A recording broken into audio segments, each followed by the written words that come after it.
what is the difference between taking the test with IDP or British Council? The answer is there is no difference at all.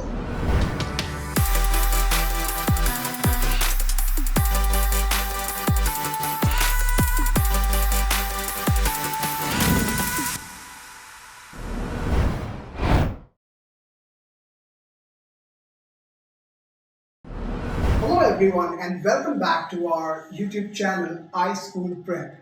My name is Ilyas and today we are going to talk about a very interesting topic and I'm sure most of you have thought about it.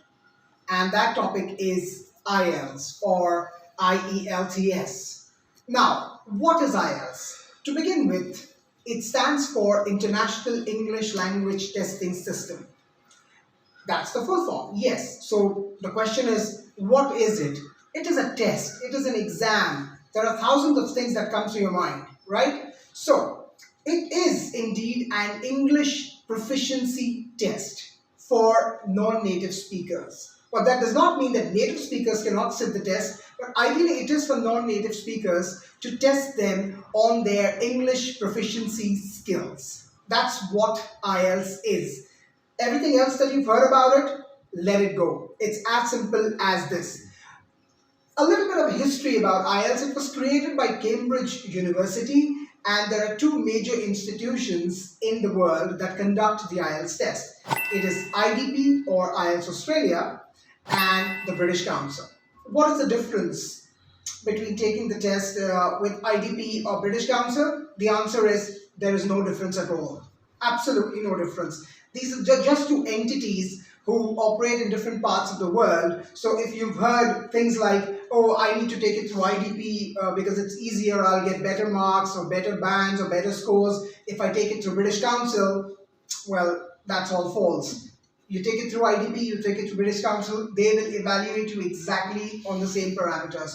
So the next thing that comes to mind is, why this test? What is the purpose of taking the test? Now, you wouldn't be mad enough to just go and want to spend almost 15,000 or just under 15,000 rupees for no reason. If you're in India, I'm talking about rupees. But well, it's equivalent to that in dollars as well. It's a pretty expensive test to take when you talk about taking it for no reason. So you need to ask yourself, what are the reasons why you would take the test? Majorly, it is for non-native speakers who want to go and settle in another country or want to go and study in another country, and that other country where they want to go is a native English speaking country. So you need to prove that you will be able to survive in that country, and if you're going to study there, you will be able to follow what's being taught because English will be the medium of communication. So you need to ask the institution, the entity, the country that you're applying to that what test would they need or what scores are needed.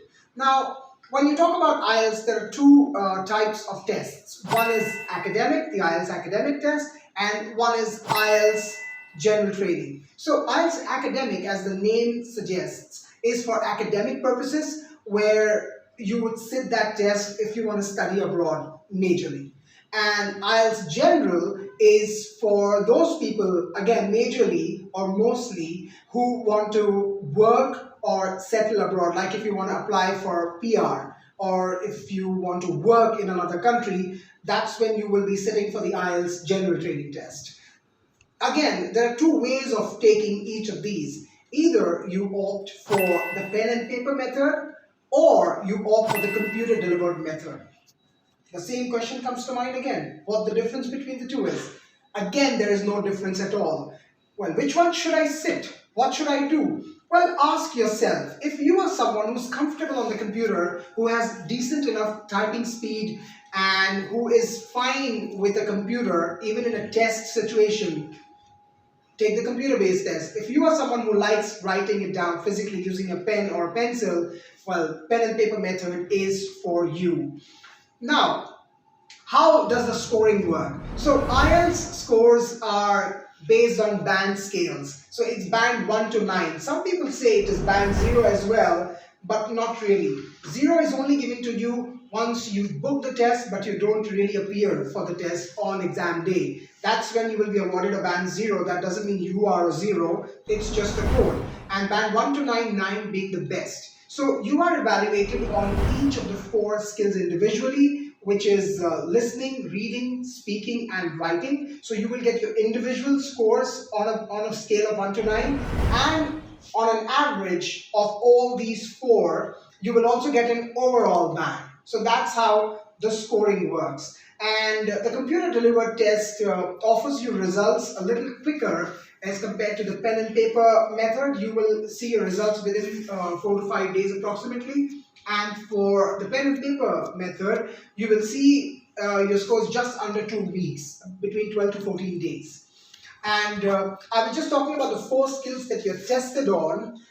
In the next video, we will be talking about listening. So keep your eyes open. If you are new to the channel, please subscribe to our channel so that you don't miss out on any videos. And if you like this video, please share this video as much as you can and give a thumbs up too. So like the video. Thank you.